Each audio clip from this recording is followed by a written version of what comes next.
வணக்கம். முதல் பார்வை நிகழ்ச்சியில் மறுபடியும் உங்களை சந்திக்கிறதுல ரொம்ப மகிழ்ச்சி. இந்த நிகழ்ச்சியில் என்னோடு உரையாடுவதற்காக வெல்ஃபேர் பார்ட்டி ஆஃப் இந்தியாவின் எஸ்.என். சிக்கந்தர் அவர்களும் திராவிட முன்னேற்ற கழகத்தின் கவிஞர் மனுஷபுத்திரன் அவர்களும் நம்ம அரங்கத்துக்கு வந்திருக்கிறாங்க. வணக்கம். சட்டப்பேரவைத் தலைவர் மீது நம்பிக்கையில்லா தீர்மானம், பேரவை செயலரிடம் திமுக சார்பில் கடிதம் அளிப்பு அப்படிங்கிற செய்தியும், திமுக எம்எல்ஏக்கள் மீது உரிமை மீறல் புகார், அதிமுக எம்எல்ஏ வெற்றிவேல் புகார் அளிப்பு அப்படிங்கிற செய்தியும், கொல்லைப்புற வழியாக ஆட்சிக்கு வர விரும்பவில்லை, தேர்தல் மூலமாகவே ஆட்சிக்கு வர விரும்புகிறோம்னு மு.க. ஸ்டாலின் பேசிய கூட்டத்தில் பேசிய பேச்சு தொடர்பான செய்தியும் இருக்கு. சட்டப்பேரவைத் தலைவர் மேல நம்பிக்கை இல்லா தீர்மானம் அப்படிங்கிறது நீங்க எப்படி பார்க்குறீங்க? திராவிட முன்னேற்ற கழகத்தினுடைய அந்த நடவடிக்கையை நீங்க எப்படி பார்க்குறீங்க? நாடே பார்த்து கொண்டிருந்தது அன்று நடைபெற்ற நிகழ்வுகள் என்ன அப்படிங்கிறத. இப்போ என்னன்னு கேட்டிங்கன்னா, யாரும் மறைத்து விட முடியாது. மற்ற விஷயத்துக்காவது நீங்கள் மக்கள் கருத்து, இது மக்கள் இப்படி சொல்கிறாங்க, அவங்க இப்படி நினைக்கிறாங்க அப்படின்னு பல கருத்துக்கள் சொல்லலாம். சட்டப்பேரவை நிகழ்ச்சிகளை பொறுத்தவரை எல்லாமே ஊடகங்கள் வெளியாகி விட்டது. அப்போ யார் அதை ஆரம்பித்து வச்சாங்க அப்படிங்கிறதும் நமக்கு தெரியும். இவங்க கடந்த காலத்தெல்லாம் எப்படி செயல்பட்டுருக்கிறாங்க அப்படிங்கிறதையும் நம்மளால் என்ன செய்ய முடியுது. ஊடகங்கள் முழுமையாக அதை வெளியிடல, சுதந்திரமாக ஊடகங்களுக்கு அங்கே அனுமதி கொடுக்கல. அப்படி இருக்கும்போது வந்திருக்கக்கூடிய காட்சிகள் எல்லாமே தணிக்கை செய்யப்பட்டு அவைத்தலைவரால வெளியிடப்பட்டவை. அப்படி இருக்கும்போது அது முழுமையானதாக இருக்க வாய்ப்பு இல்லை. நீங்க சரியான கேள்வி. அதே நேரத்தில் ஒரு கட்சி சார்பாகவே வெளியிடப்பட்ட முன்பின் உள்ள புகைப்படங்களுடைய வேறுபாட்டை மக்கள் துல்லியமாக உணர்ந்திருக்கிறார்கள். இப்பெல்லாம் எப்படின்னு கேட்டிங்கன்னா, ஏதோ ஒரு புகைப்படம், ஏதோ ஒரு வீடியோ அப்படியே நம்ம நம்புவோம் அப்படின்னு கிடையாது. ஏன்னா அதுக்கு ஒரு மணி நேரத்துக்கு முன்னாடி என்ன வீடியோ வந்தது, என்ன புகைப்படம் வந்தது, அந்த புகைப்படத்தில் அவர் அவர் சட்டை எப்படி இருந்துச்சு, அதில் பேனா இருந்துச்சா இல்லையா அப்படிங்கிறத பார்க்குறாங்க. பின்னாடி வந்த புகைப்படத்தில் எந்த பக்கம் கிழிஞ்சிருக்கு அப்படின்னு கூட நுண்ணியமாக என்ன செய்கிறாங்க, பார்க்குறாங்க. அதனால் இன்றைக்கி யாரையும் அப்படிலாம் இல்லை, சென்சார் பண்ணி வரப்பட்டது, வெளியிடப்பட்டது இருக்கலாம். அது ஆளுங்கட்சி சார்பாக வந்த செய்திகள், படங்கள் சென்சார் பண்ணி வெளியிடப்பட்டிருக்கலாம். ஆனால் அவர்கள் சார்பாகவே வந்த பல்வேறு படங்கள், பல்வேறு காட்சிகள் முன்னுக்கு பின் முரணாக இருப்பதை எளிய முறையில் நம்மால் விளங்கிக் கொள்ள முடிகிறது. மனுஷ், இந்த சட்டப்பேரவை தலைவர் மேல இருக்கக்கூடிய நம்பிக்கையில்லா தீர்மானம், கொண்டு வரக்கூடிய நம்பிக்கையில்லா தீர்மானம், அதற்கான புகார் கடிதத்தை கொடுக்கிறது கிட்டத்தட்ட பேரவைத் தலைவரை ஒரு விதத்தில் அச்சுறுத்துவதாக கொள்ளலாமா? நண்பர் சிக்கந்தர் அவர்கள் சொல்கிற போது எடிட் செய்யப்பட்ட புகைப்படங்களை பற்றி எல்லாம் கூறினார். தமிழ்நாட்டிலே முதலாக எடிட் செய்யப்பட்ட இல்லை, புகைப்படங்கள் வேறுபாடுகளை சொல்கிறார். இந்தியாவிலேயே ஒரு முதலமைச்சர் கலந்து கொள்ளாத நிகழ்ச்சிகளை எல்லாம் கலந்து கொண்டதாக சொல்லி கிராஃபிக் செய்யப்பட்ட புகைப்படங்களை வெளியிட்ட ஒரே அரசு அதிமுக அரசு, ஜெயலலிதா அவர்களுடைய ஆட்சி காலத்தில் என்பதை மறந்துவிடக்கூடாது. நண்பர் சிக்கந்தர் போன்றவர்கள் எல்லாம் அப்பொழுது அதை பற்றி என்ன கருத்து வைத்திருந்தார்கள் என்று எனக்கு தெரியாது. ஊடகங்கள் அதை பற்றி பேசினார்களா என்றும் எனக்கு தெரியாது. அப்போதும் ஊடகங்கள் இதை வெளியிட்டன, இந்த புகைப்படங்களை பற்றி பேசின. முதலமைச்சர் ஒரு நிகழ்ச்சியில் கலந்து கொண்ட நிகழ்ச்சியை, ஜெயலலிதா அவர்கள் கலந்து கொண்ட நிகழ்ச்சியை வெவ்வேறு நிகழ்ச்சிகள் கலந்து கொண்டதாக அதே பூங்கத்துகளை வைத்து கிராஃபிக் செய்து வெளியிட்டவர்கள் தான் இந்த ஆட்சியாளர்கள். அதே போல சட்டசபை பேரவை நிகழ்ச்சிகளை செய்கிற போது, இப்போது மட்டுமல்ல, இதற்கு முன்பு கூட சட்டசபையில் வாக்குவாதங்கள் நடந்தபோது திமுக உறுப்பினர்கள் எதிர்குரல் கொடுக்கிறதை மட்டும் காட்டிவிட்டு அதிமுக உறுப்பினர்கள் என்ன செய்தார்கள் என்பதை ஒரு முறை கூட அவர்கள் வெளியிட்டது கிடையாது. இதே நாங்க ஊடகங்கள்ல பெரும்பாலும் அந்த காட்சிகளை மட்டும் வைத்து இந்த விஷயங்களை பேசல. அங்கு சட்டமன்றம் நடக்கும்போது கூட இருந்த சக பத்திரிகையாளர்கள் பலர் நேரடியாக என்ன நடந்ததுங்கிற சொல்றதை கேட்டும் இந்த விஷயங்களை பேசுறோம். அவங்க எல்லாருமே அனைத்து இந்திய அண்ணா திராவிட முன்னேற்ற கழகத்தை சேர்ந்த உறுப்பினர்கள் அமைதியாக இருந்தார்கள்ங்கிறத ஓச் பண்றாங்க. பிரச்சனை ஸ்பீக்கருக்கும் பேரவைத் தலைவருக்கும் திராவிட முன்னேற்ற கழக உறுப்பினர்களுக்கும் மட்டுமே தான் இருந்தது. நிச்சயமா. ஏன்னு கேட்டனா, இது எந்த சூழ்நிலையில் இதை நடைபெறுகிறது என்பதைத்தான் நீங்கள் பார்க்க வேண்டும். ஏனென்றால் இந்த விஷயத்தில் ஒட்டுமொத்தமாக இந்த வாக்கெடுப்பு என்பது நியாயமாக நடக்கவில்லை, நியாயமான சூழலில் நடக்கவில்லை, அது அந்த உறுப்பினர்களுடைய உண்மையான விருப்பத்தை பிரதிபலிக்கக்கூடிய வகையில் நடக்கவில்லை என்பதுதான் திராவிட முன்னேற்ற கழகத்தினுடைய குற்றச்சாட்டு. அப்படி இருக்கிற போது அதிமுக உறுப்பினர்கள் ஏன் அமைதியாக இருந்தார்கள் என்றால், அவர்கள் எழுதிய ஸ்கிரிப்டில் அதுவும் ஒரு பகுதி என்றால், தாங்கள் எதிர்த்து குரல் கொடுத்தால் அது உண்மையில் சட்டசபை சூழலை இன்னும் மோசமாக்கும் என்பதற்காக, அவர்கள் அதன் காரணமாக இந்த ஆட்சியின் மீதான நம்பிக்கையின்மை என்பது அதிகரித்துவிடும் என்பதற்காக அவர்கள் திட்டமிட்ட வகையில் அடக்கி வைக்கப்பட்டிருந்தார்கள். கூவத்தூரில் எப்படி அமர்ந்திருந்தார்களோ அதே போலதான் இங்கும் அமர்ந்திருந்தார்கள். அப்படிப்பட்ட அவைத்தலைவர் வந்து நியாயமான தீர்மானத்தை ஆதரிக்கிறதுக்கு எழுந்து நில்லுங்கன்னு சொல்லும் போது சரியாகத்தானே எழுந்து நிற்கிறாங்க. இல்ல அதுதான் சொல்றேன். ஏன்னா அவைத்தலைவர் அவருடைய பகுதியில் தானே இருக்கிறார். அவைத்தலைவர் என்பவர் சசிகலா தரப்பு என்ன சொல்கிறதோ அதை செய்யக்கூடியவராக இருக்கிறார். அந்த உறுப்பினர்கள் மிரட்டப்பட்டு அங்க அமர வைக்கப்பட்டிருக்கிறார். வாக்கெடுப்பு நியாயமான முறையில் நடக்கவில்லை அப்படின்னு சொல்றீங்க. வாக்கெடுப்பு நியாயமான சூழல் நடக்கவில்லை. நியாயமான சூழலில் ஏன் கேட்டீங்கன்னா சூழலுக்கு அவைத்தலைவர் பொறுப்பா? அவைத்தலைவர் பொறுப்பு அல்ல. அதனால தான் நாங்கள் கேட்டோம், ஒரு ரகசிய வாக்கெடுப்பு நடத்துங்கள், அவர்கள் மிரட்டப்பட்டு அங்கே அமர வைக்கப்பட்டிருக்கிறார்கள் என்று ரகசிய வாக்கெடுப்பை நாங்கள் கோரினோம். அப்படி இல்லாத போது நேரடியாக கூவத்தூரிலிருந்து கூட்டி வந்து அப்படியே அங்கே அமர வைக்கிறார்கள். சரி, கொஞ்சம் கால அவகாசத்தை கொடுங்கள், அதற்கு பிறகாவது அவர்கள் சுயமான முடிவுகளை எடுக்கிறார்களா என்று பார்ப்போம் என்கிற இரண்டாவது கோரிக்கையும் வைத்தோம்.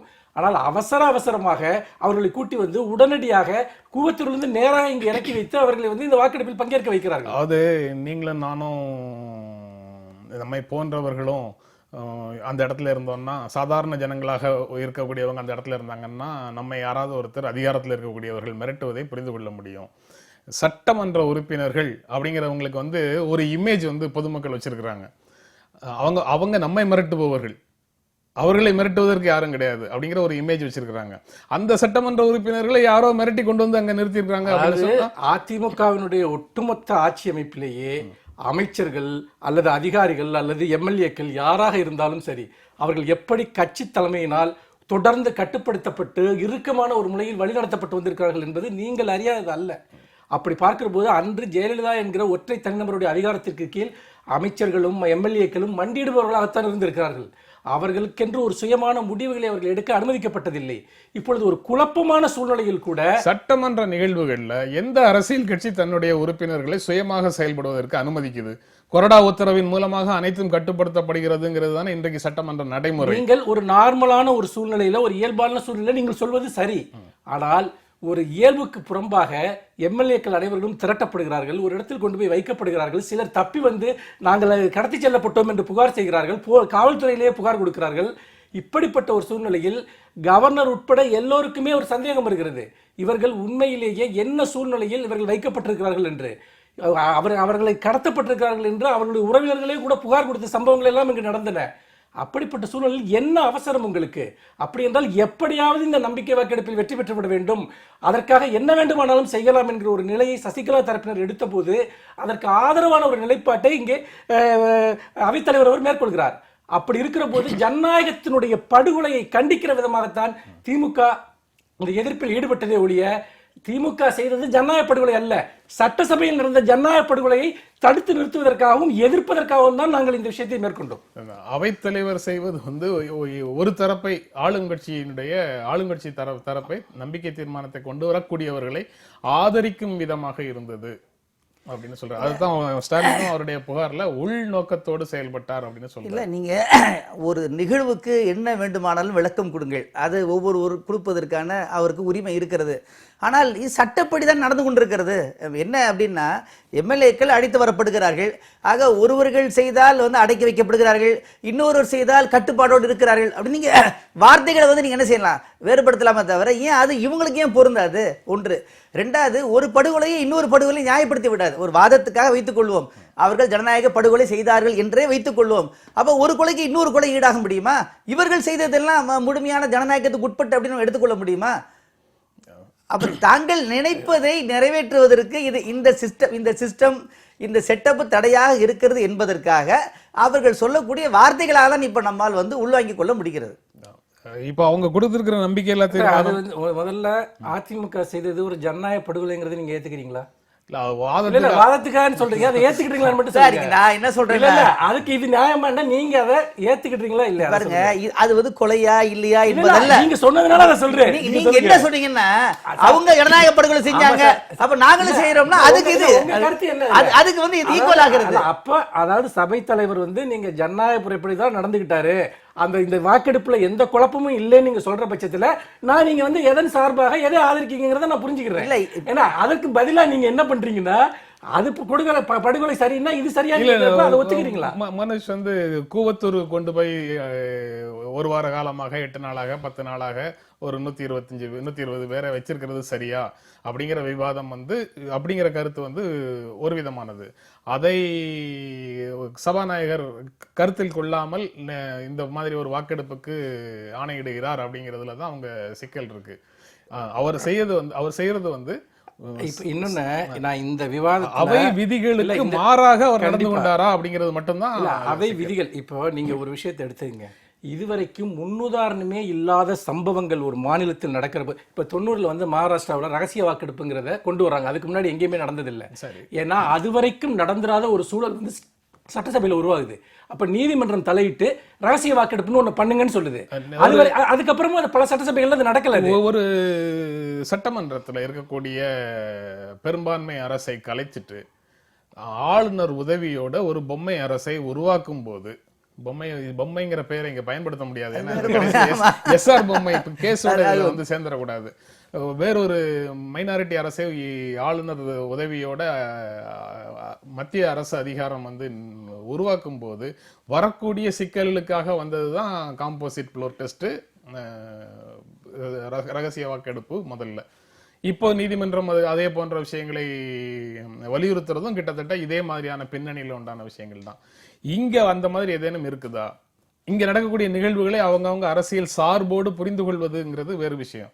டெக்னிக்கலா இங்க வந்து ஒருவர் ராஜினாமா செய்கிறார், ராஜினாமா ஆளுநர் மாளிகையால் ஏற்றுக்கொள்ளப்படுகிறது, அதற்கு பிறகு அவர் சார்ந்த கட்சி வந்து வேறொருவரை தேர்வு செய்கிறது, அவரை பதவி ஏற்பதற்கு ஆளுநர் அழைக்கணும், பெரும்பான்மையை நிரூபிக்கணுங்கிற ப்ரொசீஜர் வந்து டெக்னிக்கலா சரியாக இருக்கு. இதுல நீங்க டெக்னிக்கலா ஒரு விஷயம் கேட்கிறப்ப இங்க எதிர்கட்சிகள் எங்கேயுமே இல்லை. இதுல திமுக எங்கேயும் கிடையாது. அதிமுகவுக்குள்ள 2 பிரிவுகள் உருவாகுது. ஓபிஎஸ் அணின்னு ஒரு அணி உருவாகுது, சசிகலா அணின்னு ஒரு அணி உருவாகுது. இப்ப யாருக்கு ஆதரவுங்கிறது தான் அந்த கட்சிக்குள்ள உண்மையிலேயே சட்டசபையில் யார் தலைமை ஏற்பதுங்கிறது தான் இங்க பிரச்சனை. இப்போ இங்க திமுக எங்கேயுமே கிடையாது. இதுல அப்படி பார்க்கிறப்போ ஓபிஎஸ் வந்து என்ன சொல்றாங்கன்னா, பெரும்பாலான எம்எல்ஏக்கள், பல எம்எல்ஏக்கள் எங்களுக்கு ஆதரவா இருக்காங்க, அவர்கள் சுதந்திரமாக வாக்களிக்க அனுமதிக்கப்படவில்லைங்கிற கிளைமை தொடர்ந்து முன்வைக்கிறார். அப்ப அந்த சுதந்திரமாக அவர்கள் வாக்களிக்கணுங்கிற விஷயத்தை அஷூர் பண்ண வேண்டியது யார்? அவைத்தலைவரா இல்லையா, கவர்னரா இல்லையா? ஆனா அந்த சுதந்திரமாக வாக்களிக்கிறதுக்கு தான் அவர் அஷூர் பண்றாரு. அவங்க எல்லாரும் சுதந்திரமாக தன்னுடைய இருக்கையில் இருந்து எழுந்து நின்று இந்த தீர்மானத்தை ஆதரிக்கிறோமா இல்லையா, அல்லது நடுநிலை வகிக்கிறோமா அப்படின்னு சொல்வதற்கு தடையாக பேரவைத் தலைவர் இருக்காரா? இல்ல, பேரவைத் தலைவர் என்னன்னா, எதிர்கட்சிகளோ அல்லது இந்த அதிமுகவில் ஒரு பிரிவாக இன்றைக்கு பிரிந்து வந்திருக்கக்கூடியவர்களோ அவர்கள் மிரட்டப்பட்டிருக்கிறார்கள் என்று சொல்லுகிற போது ரகசிய வாக்கெடுப்பு என்ற ஒன்றை கோருகிறார்கள். அல்லது காலந்தாழ்ந்து இந்த விஷயத்தை நடத்துங்கள், ஒரு வாரம் கழித்து நடத்துங்கள், அப்பொழுது நிலைமை இயல்புக்கு திரும்பும் என்ற ஒரு கோரிக்கையை முன்வைக்கிறார்கள். இதை ஏற்றுக்கொள்வதில் சபாநாயகருக்கு என்ன பிரச்சனை இருக்கிறது? இல்ல, அது எதற்காக ஏற்றுக்கொள்ளணும் அப்படிங்கிறது இரண்டுமே ஏற்றுக்கொள்வதில் என்ன பிரச்சனைன்னு கேட்பதும் எதற்காக ஏற்றுக்கொள்ளணும் அப்படிங்கிறது தான் இரண்டு அரசியல். நடந்த சம்பவங்கள் வந்து முழுக்க முழுக்க இது சந்தேகத்திற்கிடமாக இருக்குங்கிறத, அதாவது நான் ஒரு எதிர்கட்சியை சேர்ந்தவர்கள் நான் சொல்லல, உங்களை போன்ற ஊடகங்களே எம்எல்ஏக்கள் எங்கே இருக்கிறார்கள் என்று ஆரம்பித்து அவர்கள் எங்கே அழைத்து செல்லப்படுகிறார்கள், எப்படி இருக்கிறார்கள் என்று எவ்வளவு செய்திகளை பதிவு செய்தீர்கள். இதே ஊடகங்களுக்கு முன்னாடி வந்துதான் அதே எம்எல்ஏக்கள் வந்து நாங்கள் சுதந்திரமாக இருக்கிறோம் இதே ஊடகங்கள் சொல்லிட்டு திரும்ப கட்டுப்பாடோட உள்ளேயும் போனாங்க. ஆமா, இதே ஊடகங்கள் முன்னாடிதான் வந்துட்டு எங்களை அடைத்து வைத்திருந்தார்கள், நாங்கள் தப்பித்து வந்தோம் என்று ஒரு எம்எல்ஏ ஒரு தன் ரூமை பூட்டு வந்து சாவி எடுத்து இதே ஊடகங்கள் முன்னாடி காட்டுறாரு வந்துட்டு. அப்ப என்னன்னா, நிலைமை முழுக்க முழுக்க சந்தேகத்திற்கிடமாக இருக்கிறது. ஏனென்றால் எம்எல்ஏக்களை நீங்கள் அவருடைய இயல்பான நிலையிலிருந்து நீங்கள் மாற்றி ஒரு இடத்தில் நீங்கள் ஆடுமாடுகளை கொண்டு போவது போல கொண்டு சென்று இந்த விஷயத்தை செய்கிற போது இது நியாயமான வாக்களிப்பாக இல்லை என்று அவர்களிடமிருந்து பிரிந்து வந்தவர்களும் சரி, எதிர்க்கட்சிகளும் சரி, ஊடகங்கள், பொதுமக்கள் எல்லோருமே கேள்வி எழுப்புகிறார்கள். மக்களுடைய பிரதிநிதித்துவம் உடைய ஒரு அரசாக நீங்க சட்டப்படி நம்பர் கேம்ல வின் பண்ணிட்டீங்கன்னா நம்பர் கேம்ல வின் பண்ணிட்டீங்க. ஆனா இந்த நம்பர் கேம்ங்கிறதே முறையாக நியாயமாக நடக்கலைங்கிறத எங்க கோரிக்கை. இன்னும் இது குற்றச்சாட்டு. இன்னொன்னு நான் சொல்றேன், திராவிட முன்னேற்ற கழகத்தினுடைய உறுப்பினர்கள் நடந்து கொண்டதற்காக ஒரு முறை அல்ல, 2 முறை அல்ல, 3 முறை 2 உறுப்பினர்கள் நடந்து கொண்டதற்காக ஸ்டாலின் அவர்கள் வருத்தம் தெரிவித்திருக்கிறார். நான் மன்னிப்பு கேட்க கூட தயாராக இருக்கிறேன் என்று அவர் சொல்லி இருக்கிறார். அதற்கு பிறகும் கூட இந்த சம்பவத்தை வைத்துக்கொண்டு சட்டசபையில் அதிமுகவினர் நடத்திய, சபாநாயகர் நடத்திய ஜனநாயக படுகொலையை மூடி மறைக்க முயற்சித்தால் அதனுடைய நோக்கம் என்ன? ஒரு கட்சி இதற்கு மேல் என்ன செய்ய வேண்டும் என்று நினைக்கிறீர்கள்? எங்கள் மீது சட்டப்படியாக ஒரு நடவடிக்கையை அவர்கள் எடுக்கிற பட்சத்தில் கூட அதை நாங்கள் சட்டப்படி எதிர்கொள்வோம், அது வேறு விஷயம். ஆனால் திராவிட முன்னேற்ற கழகத்தினுடைய நிலைப்பாடு இந்த விஷயத்தில் என்னவென்பது திட்ட தெளிவாக சொல்லப்பட்டிருக்கிறது. இன்னொன்று, எங்கள் கட்சியினுடைய தலைவர் அங்கு தாக்கப்பட்டிருக்கிறார். அதோடு இல்லாமல் அதிகாரம் இல்லாத உயர் அதிகாரிகள் உள்ளே வந்து மாற்று உடையில் வந்து அவரை வெளியேற்றி இருக்கிறார்கள். திமுக உறுப்பினரை பலவீனமாக வெளியேற்றி இருக்கிறார்கள். முறைகேடான அத்தனை விஷயங்களும் சட்டசபையில் நடந்திருக்கின்றன.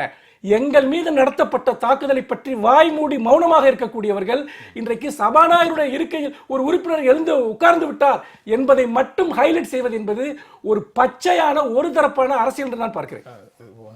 ஒரு தரப்பான அரசியல். நீங்க வந்து திராவிட முன்னேற்ற கழகம் சட்டமன்றத்திற்குள்ள செய்த விஷயங்களை பற்றி புகார் செய்வது அல்லது அதை கண்டனம் செய்வது, அதிமுக செய்ததை கண்டிக்காமல் இருப்பது என்பது ஒரு தரப்பான அரசியல் அப்படிங்கிறது. ஆனா உண்மையில அப்படி இல்லை. இப்போ மனுஷ் வந்து இவ்வளவு விஷயம் சொல்றாரு, இவங்க சொல்றதை ஏத்துக்கணும் அப்படின்னா அவர் எப்படி சபாநாயகராக இருக்க முடியும்? அவர் சபாநாயகராக இருக்கிறது ஒரு கட்சி வந்து அந்த எம்எல்ஏக்களுடைய ஓட்டு வாங்குவதற்கு தான். தேர்வு செய்து சபாநாயகர்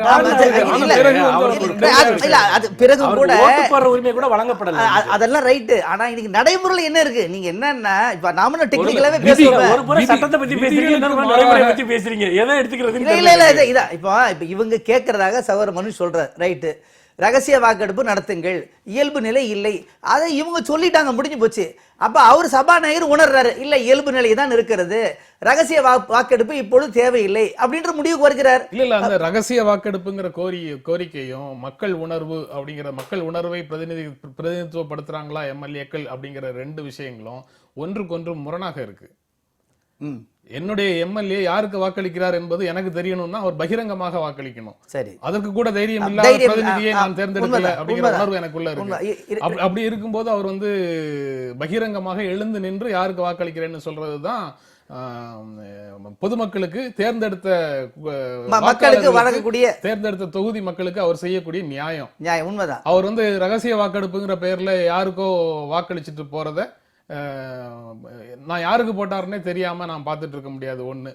ரெண்டாவது, வாக்களித்த வாக்காளர்களுக்கு எந்த விதமான சேயும் இல்லாம கொறடா உத்தரவுங்கிறது ஏற்கனவே நடைமுறையில உள்ளது. இந்த எந்த வகையில பார்த்தாலும் நடந்த விஷயம் வந்து ஜனநாயகத்துக்கு விரோதமானதாக, அதாவது மக்கள் உணர்வுக்கு விரோதமாக நடந்து கொண்டார்கள் அப்படின்னு ஏற்க முடியாது. மக்களுடைய விருப்பம் யாருக்கு வாக்களிக்கணும் அப்படிங்கிறதுக்கு வந்து ஒரு அளவுகள் வச்சு மக்கள் என்ன உணர்றாங்க அதன்படி இவங்க நடந்தாங்களாங்கிறது வேறு விஷயம். இல்ல அதே மாதிரி இப்போ வந்து இப்ப அவங்க சொல்லும் பொழுது எல்லா எம்எல்ஏக்களும் வந்து நிர்பந்தப்படுத்தப்பட்டார்கள் அப்படின்னு சொல்றாங்க. ஆனா எல்லாமே 100% அப்படி இருக்கிறது என்பதற்கான வாய்ப்பு இல்ல. ஆனா 20% இருந்திருக்கீங்க, 30% இருக்கின்றீங்க. அதை சேர்த்து சொல்லுங்க. 30% வந்து கம்பல் பண்ணப்பட்டாங்க, 70% வந்து அதுதான் அந்த பக்கம் வந்துட்டாங்களா? அதான் அவங்க வந்துட்டாங்க. 8-9 பேர் வந்துட்டாங்களா அந்த பக்கம்? அவங்க அடைத்து வைக்கப்பட்டார்கள்ங்கறத ஒத்துக்கிறீங்களா? இல்ல அந்த பக்கம் 8-9 பேர் வந்துட்டாங்கல்ல. உங்களுக்கு 9 பேர் வந்து நிர்பந்திக்கப்பட்டாங்க. இன்னொரு 6 பேர் வந்திருந்தா இந்த பிரச்சனைக்கே இடம் இருக்காது. இன்னொரு 6 பேர் வந்தா இடம் இருக்கு. இல்ல நிர்பந்திக்கப்பட்டாங்கங்கறத ஒத்துக்கிறீங்களா? இல்ல அது எல்லாருக்கும் தெரிஞ்ச ஒன்று தானே உங்களுக்கு. இல்லையா? அப்ப பிரச்சனை இங்க இல்ல. அப்ப என்னன்னா துணிச்சல் உள்ளவர்கள் வந்து விட்டார்கள், துணிச்சல் இல்லாதவர்கள் அங்கே உட்கார்ந்து இருந்தார்கள். அதுதான் விஷயம். இல்ல கொறடா உத்தரவுங்கிறதுக்குள்ள வாங்க. கொறடா உத்தரவோடு ஒரு வாக்கெடுப்பு அப்படிங்கிறது வந்து இதே தானே. சரி, கூவத்தூர்ல அடைச்சு வச்சாலும் அடைச்சு வைக்கலனாலும் கொறடா உத்தரவுங்கிறது ஒண்ணுதானே. இல்ல இப்ப என்னன்னு பாத்தீங்கன்னா, இவர்கள் இந்த வந்தவர்கள் என்பவர்கள் இன்றைக்கு சசிகலா அவர்களுடைய தலைமையை ஏற்க விரும்பாதவர்கள். இவர்கள் தான் இன்றைக்கு வெளியே வர்றாங்க, ஓபிஎஸ்ஐ ஆதரிக்கக்கூடியவர்கள். இப்ப நீங்க மக்களுடைய விருப்பப்படி அவங்க வெளிப்படையா வாக்களிக்கணும்னு சொன்னீங்க. இதே விஷயத்தை இன்றைக்கு மக்களுடைய விருப்பத்தை குறைந்தபட்சமாக தங்களுடைய தொகுதி மக்கள் என்ன விரும்புகிறார்கள் என்பதை ஒரு குறைந்தபட்சமாக கணக்கில் இந்த எம்எல்ஏக்கள் எடுத்துக்கொண்டார்களா? இன்றைக்கு என்ன நடந்து கொண்டிருக்கிறது என்பதை உங்களை போன்ற ஊடகங்கள் தான் காட்டிக் கொண்டிருக்கிறீர்கள். டிசம்பர் 5ஆம் தேதி மக்கள் வந்து மக்களுடைய கருத்தை கேட்டுட்டு ஓபிஎஸ்ஐ தேர்ந்தெடுத்தார்களா? இல்ல என்னன்னா இன்னைக்கு தான் இந்த பிரச்சனை உருவாகுது. ஆட்சி தலைமை வந்து யார்கிட்ட இருக்குங்கிற பிரச்சனை இன்னைக்கு தான் உருவாகுது. இந்த பிரச்சனை வரல எப்படி சொல்றீங்க? ஏன்னா அன்னைக்கு வந்து சசிகலாவிற்கு எதிராக தமிழ்நாட்டில் போஸ்டர்கள் சசிகலா தான் சார் அதிகாரத்தில் இருக்கிறார். சசிகலா உள்ள வந்ததுக்கு அப்புறம் இல்ல, ஜெயலலிதா மறைந்ததுக்கு பிறகு ஒரு முதலமைச்சரை தேர்ந்தெடுக்கணும். ஆமா, தேர்தலுக்கு முன்னால தேர்தலில் வாக்களித்ததெல்லாம் நீங்க ஜெயலலிதாவுக்காக தான் போட்டீங்கன்னு டெக்னிக்கலா நம்ம என்ன மறுத்தாலும் யாரும் ஏற்க போறது இல்ல. ஜெயலலிதாவுக்காக தான் வாக்களித்தார்கள். அப்ப ஜெயலலிதா இப்ப இல்ல, இப்ப யாரை தேர்ந்தெடுப்பதுன்னு 136-35 எம்எல்ஏக்களும், சபாநாயகரும் ஜெயலலிதா விட்டா 134 எம்எல்ஏக்களும் அவங்க தொகுதிக்கு போய் ஒரு வாரம் இருந்துட்டு அதுக்கு பிறகு வந்து முதலமைச்சரை தேர்ந்தெடுங்கள் அப்படின்னு நீங்களோ நானோ சிக்கந்தரோ கமலஹாசனோ யாராவது சொன்னோமா? யாராவது சொல்லலாமா? இன்னைக்கு வந்து எக்ஸோ ஒய்யோ உள்ள வந்துட்டாங்கங்கிறது உடனே வந்து நீங்க இல்ல, அவர்கள் வந்து எக்ஸோ ஒய்யோ இல்ல, அதுதான் பிரச்சனைங்க. இப்ப என்ன பிரச்சனைன்னா, இன்றைக்கு அதிகாரத்தில் இருப்பவர்களுடைய பின்புலம், இன்றைக்கு அவர்கள் தண்டிக்கப்பட்டவர்களாக இருக்கிறார்கள். அதோடு மட்டுமல்லாம அவருடைய பிரதிநிதிகள் நேரடியாக தண்டிக்கப்பட்டவர்களாக இருக்கிறார்கள். சொல்லி முடிச்சேன். ஒரே பிப்ரவரி 14ஆம் தேதி ஒரு தீர்ப்பு வருது, சிலர் தண்டிக்கப்படுகிறார்கள். ஒரு மாசத்துக்கு முன்னாடி ஜனவரி 14, 15 இதே உச்சநீதிமன்ற தீர்ப்புக்கு எதிராக தமிழகமே கொந்தளித்து நிற்கிறது அப்படிங்கறத நம்ம பார்த்தோம். உச்சநீதிமன்ற தீர்ப்பு வந்து நம்ம செலக்டிவா தான் மதிக்காதது. நம்ம இன்னைக்கு ஸ்டேட்டஸ் கோ என்னங்கறத பாருங்க, அதுதான் விஷயம். இன்னைக்கு பொறுத்த வரைக்கும் சசிகலா சிறைக்கு சென்றிருக்கிறார். சரி, அவருடைய உறவினர் நேற்று வரை இந்திய நீதித்துறையில உச்சநீதிமன்ற தீர்ப்பே உச்ச நீதிமன்றமே உச்சமான அமைப்புங்கிறதுனால அதனுடைய தீர்ப்பு நடைமுறைப்படுத்தப்படுகிறது. இல்ல சார், கீழ் நீதிமன்றத்துல ஒருத்தர் கன்விக்ட் ஆனா கூட அந்த கன்விக்ஷன் இருக்கிற வரைக்கும் அவர்கள் குற்றவாளிகள் தான். கன்விக்ஷன் இல்லையா? கீழ் நீதிமன்றத்துல இருந்து உயர் நீதிமன்றம் வந்ததுக்கு அப்புறம் உயர் நீதிமன்றம் விடுதலை செய்தது. அவங்க சிஎம் ஆனாங்க, எல்லாமே நடந்தது. சரி, இப்ப இன்னைக்கு வந்து பாத்தீங்கன்னா சசிகலா அவர்கள் கன்விக்ட் ஆகுறாங்க, அவர்கள் சார்ந்தவர்கள் கன்விக்ட் ஆகுறாங்க. நேற்று வரை கட்சியிலே இல்லாத அவருடைய உறவினரை கட்சியினுடைய பொதுச் செயலாளராக ஆக்குறாங்க. இப்ப எடப்பாடி பழனிசாமி அவர்களுடைய கைப்பாவையாகத்தான் செயல்படுவார், அவர்களுடைய அரசுதான் இருக்கிறது என்கிற ஒரு பிரச்சனை இங்க வருது. இல்ல, இந்த கைப்பாவையாக செயல்படுகிறார் முதலமைச்சர்னு சொல்றீங்களே, அது வந்து டிசம்பர் 5ஆம் தேதியிலிருந்து பிப்ரவரி 8ஆம் தேதி வரைக்கும் வரல. 7ஆம் தேதி வரைக்கும் வரல இருந்தது. நீங்க சொன்னீங்களா? ஆமா, நீங்க நல்லா எடுத்து பாருங்க. அதாவது எங்களுடைய செயல் தலைவர்கள் விடுத்த ஒவ்வொரு அறிக்கையிலும் பேச்சிலும் ஓபிஎஸ் அவர்களுக்கு கைப்பாவையாக நீங்க சொல்ற ஒரு கட்சியில இருக்கக்கூடிய ஒரு செக்ஷனோட கைப்பாவையாக செயல்படக்கூடிய ஒரு முதலமைச்சரை தான் நாங்க முழுமனதாக ஆதரிக்கிறோம், 4 ஆண்டுகள் நீங்க தொடர்ச்சியாக இருங்க நீங்க சொன்னீங்களா சட்டமன்ற? கரெக்ட், இதுதான். ஏன்னா இதே அமர்வுல இதே தொலைக்காட்சியில இதுக்கு நான் முழுமையா விளக்கம் கொடுத்தேன். எப்பவுமே திராவிட முன்னேற்ற கழக சம்பந்தமான ஒரு விஷயத்தை வெட்டி சுருக்கி ஒரு விஷயத்தை தனி துண்டா பாக்குறது இங்க வழக்கமாயிருச்சு. துரைமுருகன் சட்டசபையில் சொல்லி முடிச்சிடறேன் சொல்லி முடிச்சிடறேன். துரைமுருகன் வந்து பாத்தீங்கன்னா எந்த சூழ்நிலையில் இதை சொன்னாருங்கிறத விட்டுட்டு நீங்க சொல்றீங்க. ஓபிஎஸ் என்ன சொல்றாருன்னா, நாங்க செய்யற எந்த நல்லதையுமே திமுக பாராட்ட மறுக்குது அப்படின்னு சட்டசபையில ஒரு குற்றச்சாட்டை வைக்கிறாரு. உடனே துரைமுருகன் எழுந்து, சார் நீங்க நல்லது பண்ணுங்க சார், நீங்களே இருந்து நல்லது பண்ணுங்க, எங்களுக்கு அதை பத்தி இல்ல, நல்லது பண்ணீங்கன்னா நான் உங்களை வந்துட்டு பாத்தீங்கன்னா உங்களை நாங்க வாழ்த்துறோம் அப்படின்னு சொல்லிட்டு எங்களை பார்த்து நீங்க பயப்பட வேணாம், உங்க கூடவே இருக்காங்க பாத்தீங்களா அப்படின்னு அதிமுக எம்எல்ஏ பார்த்து இவங்க கிட்ட கவனமா இருங்கன்னு அவர் கேலியாக சொன்ன ஒரு விஷயம். ஆனா இந்த கான்டெக்ஸ்ட் எல்லாத்தையும் விட்டுட்டு நாங்க ஓபிஎஸ் ஆதரிக்கணும். நேற்று திராவிட முன்னேற்ற செயல் தலைவர் ஓபிஎஸ் மீது எவ்வளவு கடுமையான ஒரு விமர்சனத்தை, இன்னைக்கு நீங்க நீதி விசாரணை கேட்கறீங்களே வந்து ஜெயலலிதா மரணத்துக்கு, அன்னைக்கு நீங்க என்ன பண்ணிட்டு இருந்தீங்க அப்படின்னு கேட்கிறாரு. இன்னைக்கு வந்துட்டு அன்னைக்கு கேட்கறதுக்கான தெம்பு உங்களுக்கு இருந்ததா? அன்னைக்கே நீங்க போய் வந்து பாத்தீங்கன்னா ஜெயலலிதா சமாதியில உட்காந்து நீங்க முதலமைச்சராக போய் நீதி விசாரணை வேணும் உத்தரவிட்டிருக்க வேண்டியது தானே. நாங்கள் ஓபிஎஸ் ஆதரிக்க வேண்டிய எந்த அவசியமும் எங்களுக்கு கிடையாது. எங்களை பொறுத்த வரைக்கும் நியாயமான ஒரு வாக்கெடுப்பு அங்கு நடக்க வேண்டும் என்கிற கோரிக்கையை மட்டும்தான் நாங்கள் முன்வைத்தோம். மற்றபடி அந்த கட்சிக்குள் யார் முதலமைச்சராக இருக்கிறார்கள் என்பது அவர்களுடைய பிரச்சனை. ஒரு காலகட்டத்துக்கு மேல அது வந்து ஓ பன்னீர்செல்வம் அப்படிங்கிற நபர் வந்து தமிழ்நாடு அரசியல்ல முதன்மையான இடத்துக்கு வந்து கொண்டிருக்கிறார். அதற்கான பின்னணி வேலைகள் எல்லாம் வேறு சிலர் யாரோ செய்யறாங்க. இந்த சூழலை தொடர்ந்து அனுமதிக்க முடியாது அப்படின்னு திரும்பவும் இந்த அரசியலை திராவிட முன்னேற்ற கழகம், அனைத்து இந்திய அண்ணா திராவிட முன்னேற்ற கழகம்ங்கிற இருவழிப்பாதையாக இருதுருவ அரசியலாக மாற்றுவதற்கான ஒரு ஸ்கிரிப்ட் தான் சட்டமன்றத்தில் நிறைவேறியது அப்படின்னு சொல்றவங்க இருக்கிறாங்க. நீங்க அதை எப்படி பார்க்குறீங்க? இல்லை, அதையே நம்ம வந்து அப்படியே முழுமையாக புறம் தள்ளிவிட முடியாது. அப்படி நினைக்கிறது கூட ஒரு தப்புன்னு கூட நம்மளால சொல்ல முடியாது.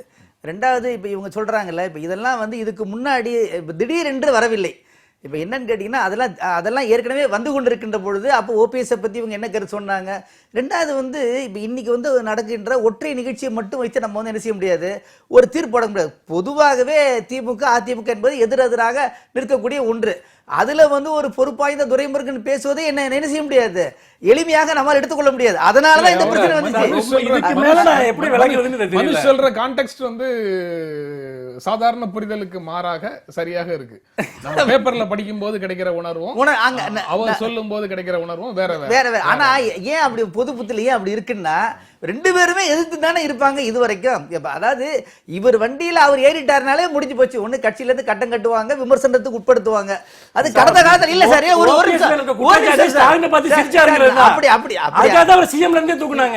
அப்படி அது மட்டுமே வைக்க கூடாது, அது மட்டுமே வைக்க கூடாது. அது ஒரு காரணமாக இருக்கலாம். அதனாலதான் அவர் ஃபர்ஸ்டே சொல்றாரு, எடப்பாடி பழனிசாமி தயவு செஞ்சு என்ன பார்த்து சிரிச்சாதீங்கன்னு அவர் ஃபர்ஸ்டே அனௌன்ஸ் பண்ணிட்டாரு ஸ்டாலின் வந்துட்டு. அது மட்டுமே இல்ல, அது மட்டுமே. ஆனா இப்ப இன்னொரு பாத்தீங்கன்னா, இப்ப ஒரு 3வது அணி உள்ள வருவதற்கான சூழலை தடுக்க வேண்டும் என்றாலும் கூட இன்றைக்கு இப்படி நடக்கின்ற ஒன்றுதான் நடந்திருக்க வேண்டும்.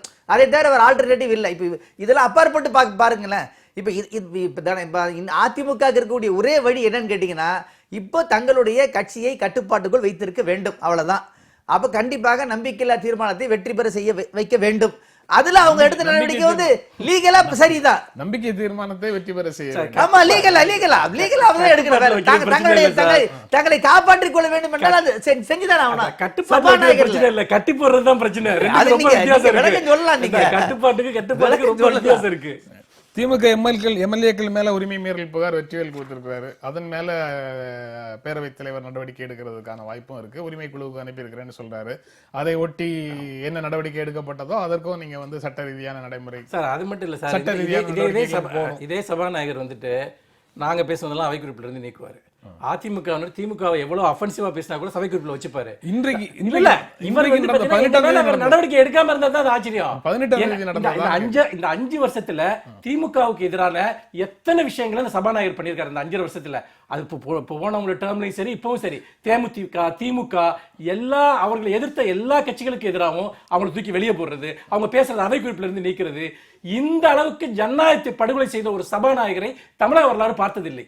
அப்படி பார்க்கிற போது இவர் எடுக்கக்கூடிய நடவடிக்கை இருக்கு இல்லையா, இது ஏதாவது ஒண்ணு அவர் பண்ணத்தான் செய்வார். திடீர்னு ஜாதி பேரை சொல்லி ஜாதியை வச்சு நீங்க இது பண்ணாங்கன்னு ஒரு பைய சொன்னார் வந்துட்டு, அவர் என்ன வேணாலும் பண்ணுவார். அவருக்கு என்ன கிரெடிபிலிட்டி இருக்கு? அவருக்கு என்ன நடந்தது அப்படிங்கிறது முழுமையாக தெரியாத சூழல்ல யார் நீங்க சொல்ற புகாரும் சரி, அவர் சொல்ற புகாரும் சரி, அப்படியே ஃபேஸ் வேல்யூல எடுத்துக்க முடியுமாங்கிறது கேள்வியாகத்தான் இருக்குது.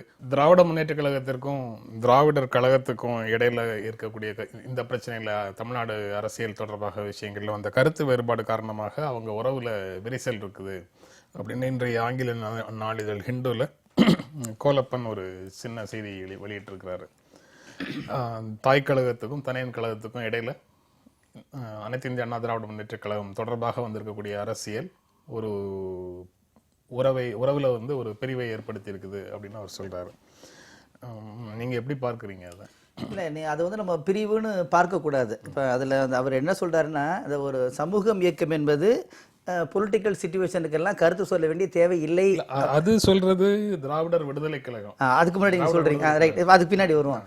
அதுக்கு முன்னாடி பார்த்தீங்கன்னா அது வந்து ஏதோ இன்று நேற்று என்பதல்ல. இதுக்கு முன்னாடி சமூக நீதி காத்த வீராங்கனை அப்படின்னு ஜெயலலிதாவுக்கு மிகப்பெரிய நினைவு பரிசு வாள்லாம் கொடுத்து அவங்க வந்து கண்ணியப்படுத்தினதும் இதே டிகே தான். அது இன்று நேற்று அல்ல.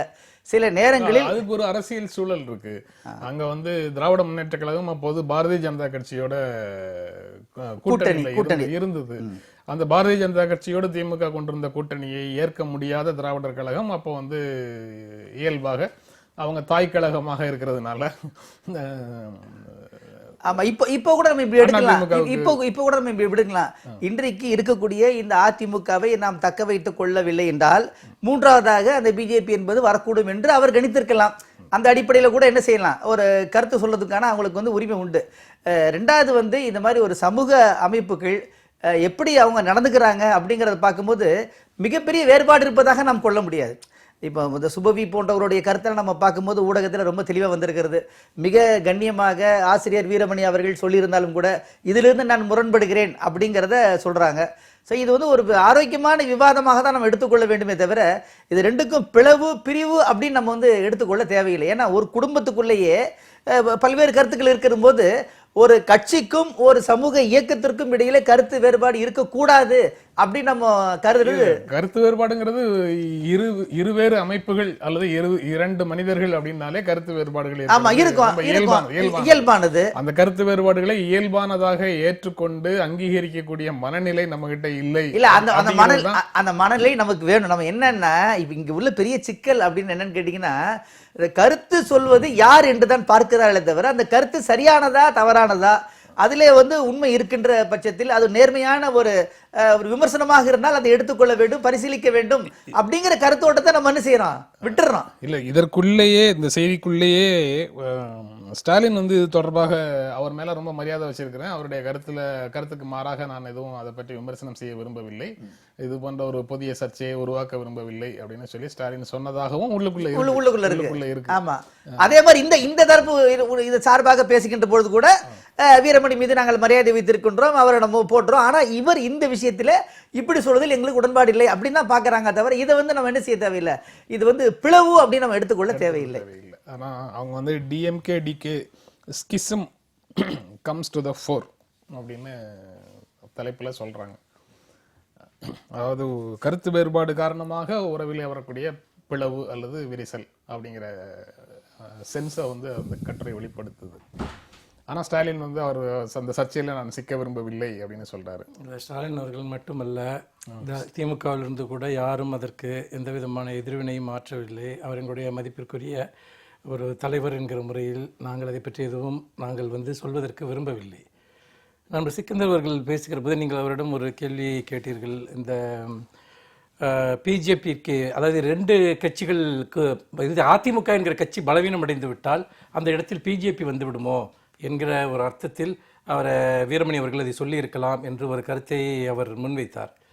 இந்த அமர்வுக்கு முந்தைய அமர்வுகள் கூட நீங்கள் இந்த 2 கட்சி அரசியலுக்கு இடையே மூன்றாவதாக யாரும் வந்துவிடக்கூடாது என்பதற்காக இவர்கள் 2 பேரும் சேர்ந்து ஒரு விஷயத்தை பண்ணுகிறார்களோ என்கிற ஒரு விஷயத்தை நீங்களும் ஒரு கேள்வியாக முன்வைத்தீர்கள். அப்படி பலர் சொல்கிறார்கள் என்று ஒரு கேள்வியை முன்வைத்தீர்கள். இதே விஷயம்தான் சென்ற சட்டமன்ற தேர்தலின் போது நடந்தது.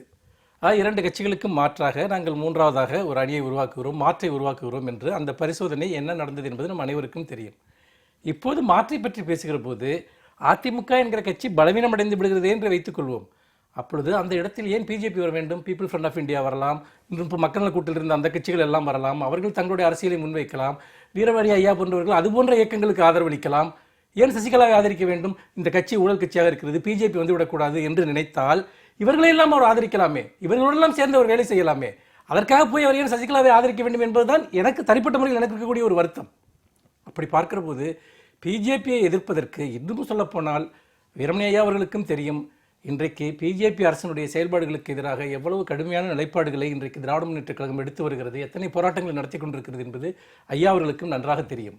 அப்படி இருக்கிற போது பிஜேபிக்கு மாற்றாக இன்னொருவரை கொண்டு வருகிற போது 2 பேரில் யார் சிறந்தது என்கிற ஒரு விஷயம் வருகிறது. மிகவும் சிக்கலான ஒரு விஷயம். அவர்களுக்கு உண்மையிலேயே பிஜேபியை தடுக்க வேண்டும் என்று சொன்னால் எத்தனையோ ஜனநாயக சக்திகளோடு சேர்ந்து அவர் வேலை செய்யலாம்.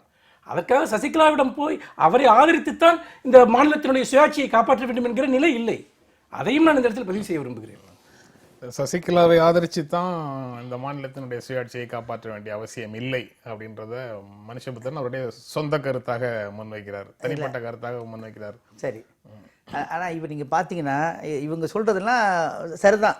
இது மாதிரி ஒரு 3வது ஏன் அணி வரக்கூடாது, அந்த மாதிரி வரும்பொழுது இந்த 2 கட்சிகளும் எப்படி எதிர்வினை ஆற்றியது, எப்படிலாம் அவங்க வந்து செயல்பட்டாங்க அப்படிங்கிறத நம்ம என்ன செய்யணும், சேர்த்து பார்க்கணும். இப்போ அது விவாதத்துக்கு தேவையில்லை. ஆனால் இப்போ வரக்கூடிய 4.5 ஆண்டுகளுக்குள் இந்த தமிழகத்தில் ஏதோ ஒரு செட்டப்பை மெயின்டைன் பண்ணி ஆக வேண்டிய நிர்பந்தம். இப்போ திடீரென்று ஒரு தேர்தல் திணிக்கப்பட்டால் எப்படி எல்லாம் வரும் என்பது சொல்ல முடியாது. இதை விட நிலைமை மோசமாக கூட போகலாம். ஆகவே ஆசிரியர் வீரமணி போன்றவர்கள் வந்து அவங்களுடைய அனுபவத்தின் அடிப்படையில், அவங்களுடைய கடந்த காலத்தினுடைய நிகழ்வுகளை அடிப்படையாக வைத்து, அது பிஜேபி வந்து நம்ம வந்து சாதாரணமாக என்ன செய்து விட முடியாது, எடுத்து விட முடியாது. ஏன்னா அமித்ஷாவுக்கு வந்து டார்கெட்டாக வந்து தமிழகம், கேரளாவில் எப்படியாவது உள்ளே போகணும் அப்படிங்கிறாங்க. அதே மாதிரி சசிகலா வந்த உடனே எதிர்வினை எங்கிருந்து வருகிறது என்பதை சேர்த்து பாருங்க. லிட்டரலா அர்த்தம் தெரியும், சேர்த்தே சொல்லுங்க. லிட்டரலா அதே பொருள்ல எடுத்துக்காதீங்க நீங்க, இல்ல பாக்குறவங்களும் சேர்ந்து. ஆனா known devil is better than unknown angel அப்படிங்கிற ஒரு இது சொல்லுவாங்கல்ல, அப்படி ஒரு நிலையை கூட அவர் எடுத்திருந்திருக்கலாம். இல்ல, அதாவது இங்க பிஜேபி யாருங்கிறது மக்களுக்கு தெரியும், சசிகலா யாருங்கிறது மக்களுக்கு தெரியும். சரி, பிரச்சனை என்னன்னு கேட்டீங்கன்னா வந்து இல்ல, அதுல இன்னொன்னு சொல்லிட்டு சேர்த்து நீங்க சொல்லுங்க. 2வது ஒரு விஷயம் வந்து ஒவ்வொன்றா சேர்த்துட்டு இருந்தா அவர் சொல்றது நிறைய ஆயிடுது.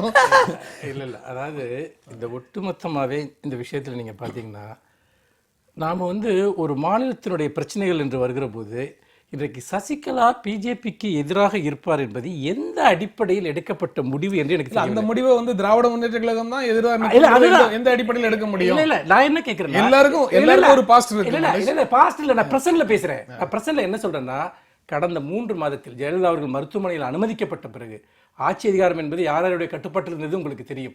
ஆனால் ஜெயலலிதாவே எதிர்த்த பல திட்டங்களுக்கு மத்திய அரசு, அது நீட் தேர்வாக இருக்கலாம், அல்லது உதயமின் திட்டமாக இருக்கலாம், உணவு பாதுகாப்பு சட்டமாக இருக்கலாம், எல்லா விஷயத்திற்கும் கண்ணை மூடிக்கொண்டு கையெழுத்து போட்டவர் ஓபிஎஸ் அவருடைய அரசு. அந்த அரசு அன்றைக்குமே கூட இதே அதிமுக தலைமை, இதே சசிகலா அவர்கள் மிகுந்த செல்வாக்கு ஆட்சி அதிகாரத்தை கட்டுப்படுத்திக் கொண்டிருந்தார். அப்படி பார்க்கிற போது இந்த விஷயத்தில் மத்திய அரசினுடைய எல்லா விதமான நிலைப்பாடுகளுக்கும், மோடி அரசுடைய எல்லா விதமான நிலைப்பாடுகளுக்கும் ஆதரவான ஒரு விஷயத்தை தான் அதிமுக அரசு செய்து வந்திருக்கிறது. திடீரென அதிமுக பலவீனம் அடைந்து விட்டால் மாநில சுயாட்சி பாதிக்கப்பட்டுவிடும் என்று சொன்னால் பாதுகாப்பதற்கு என்ன செய்தார்கள்? அதுதான் கேள்விங்க. நீங்க முன்வைக்கக்கூடிய சசிகலா எதிர்ப்பை என்னால புரிஞ்சுக்க முடியுது. சசிகலா எதிர்ப்பு இல்ல. கடந்த காலத்துல திராவிட முன்னேற்ற கழகத்தினுடைய தலைவர் முதலமைச்சராக இருந்த போது கருணாநிதியே என்ன சொன்னாருன்னு இன்னைக்கு இப்போ நீங்க சொல்லும் போது நினைவுக்கு வருது.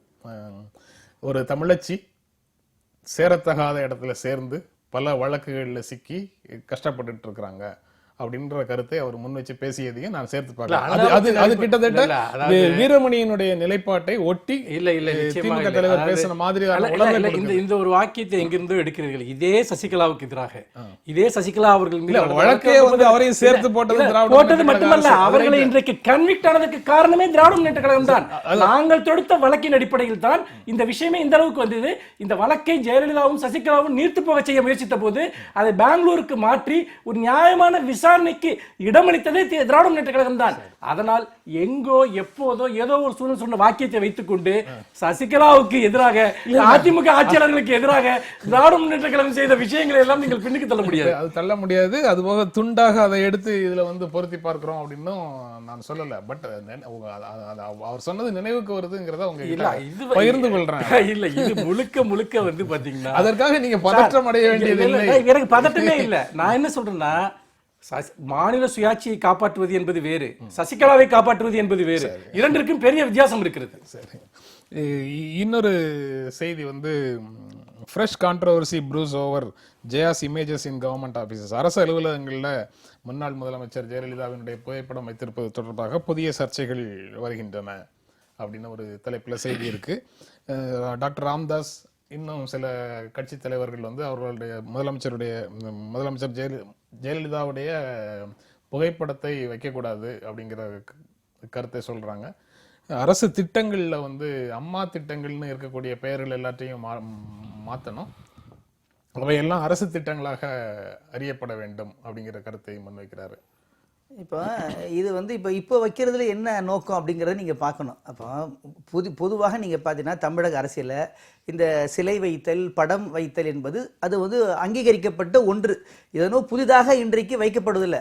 தனிநபர் வழிபாடு, காலில் விடக்கூடிய அந்த கலாச்சாரம், ஹெலிகாப்டர்ல பார்த்து வணங்கினது, டயர்ல பார்த்து வணங்கும் போது வந்து உச்சநீதிமன்ற தீர்ப்புக்கு பிறகு குற்றவாளிகளாக இருக்கக்கூடிய நபர்களுக்கு அரசு செலவுல, நான் சொல்லாம விட்டது வந்து அந்த நினைவகத்தை கூட மெரினால மூடணும். இது என்னன்னு கேட்டீங்கன்னா, இது குற்றவாளிகளுக்கு வந்து பாராளுமன்றத்திலே வந்து கண்ணியம் செய்யப்படுகின்ற பொழுது, புகைப்படம் வைக்கின்ற பொழுது, அப்போ வந்து ஒரு இந்தியாவில் நடக்கின்ற ஒரு நிகழ்வாக இருக்கின்ற பொழுது தமிழகத்திலே மட்டும் அதை பேசுவது என்பது சரியில்லை. அப்போ எப்படி பேசுறோம்னா எல்லாத்தையும் சேர்த்தே பேசணும்.